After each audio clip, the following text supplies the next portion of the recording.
Hello dear friends, welcome to Shobhita Agarwal classes.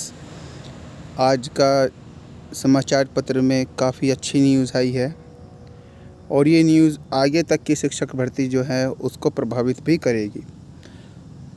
ये news है junior edit से रिलेटेड। 50% से कम अंक वाले अभ्यर्थी को भी मौका देने की यहाँ पर बात कही गई है इलाहाबाद हाई कोर्ट में। देख लीजिएगा क्या न्यूज़ है।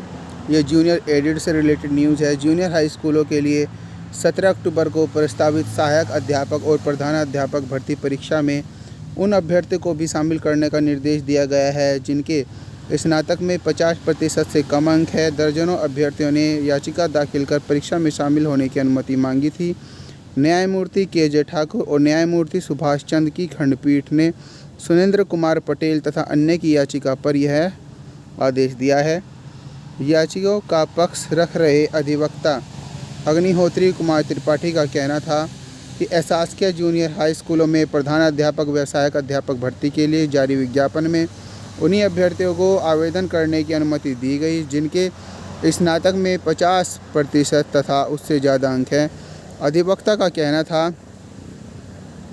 कि एनसीटी की 2009 में जारी रेगुलेशन के तहत बीएड करने के लिए स्नातक में 50% अंक प्राप्त करना अनिवार्य किया गया था, जिसे हाईकोर्ट में चुनौती दी गई। हाईकोर्ट ने नीरज कुमार राय केस में इस नियम को सही नहीं माना और इसे अनुच्छेद 14 का उल्लंघन मानते हुए रद्द कर दिया था। इसके बाद एनसीटी ने 11 नवंबर 2019 को अधिसूचना जारी कर कहा कि स्नातक में 50% से कम अंक प्राप्त करने वाले भी बीएड कर सकते हैं। मांग की गई कि एनसीटी की अधिसूचना के आलोक में उन अभ्यर्थियों को भी परीक्षा में शामिल होने की अनुमति दी जाए जिनके 50% से कम अंक हैं। कोर्ट ने अंतरिम आदेश के तहत ऐसे अभ्यर्थी को परीक्षा में शामिल करने की अनुमति दे दी है और इसके साथ प्रदेश सरकार व अन्य पक्षकारों से जवाब मांगा है। मामले में अगली सुनवाई जो है वो 28 अक्टूबर को होगी।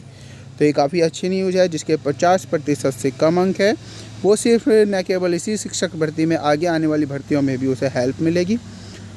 तो ये अच्छी न्यूज़ है आप सभी के लिए। देख लीजिएगा एक और न्यूज़ है कि 1.1 लाख स्कूलों में केवल एक शिक्षक। देख लीजिएगा यूनेस्को ने एक रिपोर्ट जारी की है, उसमें 11 लाख से अधिक पद खाली बताए गए हैं। लगभग 1.1 मतलब 1,10,000 स्कूल ऐसे हैं जहां पर पूरी जिम्मेदारी केवल एक ही शिक्षक के कंधों पर है।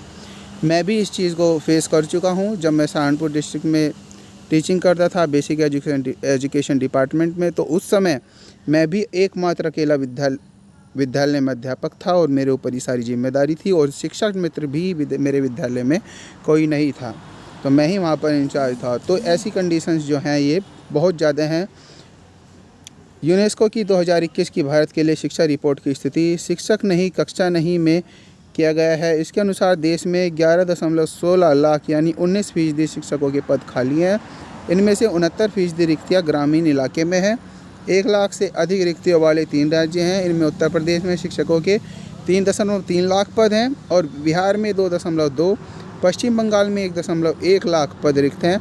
यूनेस्को की रिपोर्ट के अनुसार इन 3 राज्यों में सबसे खराब मानकों वाले राज्यों का दर्जा दिया गया है। वहीं बिहार 89% रिक्तियों के ग्रामीण क्षेत्र में है। वहीं उत्तर प्रदेश में यह आंकड़ा 80% और पश्चिम बंगाल में 69% यह आंकड़ा है।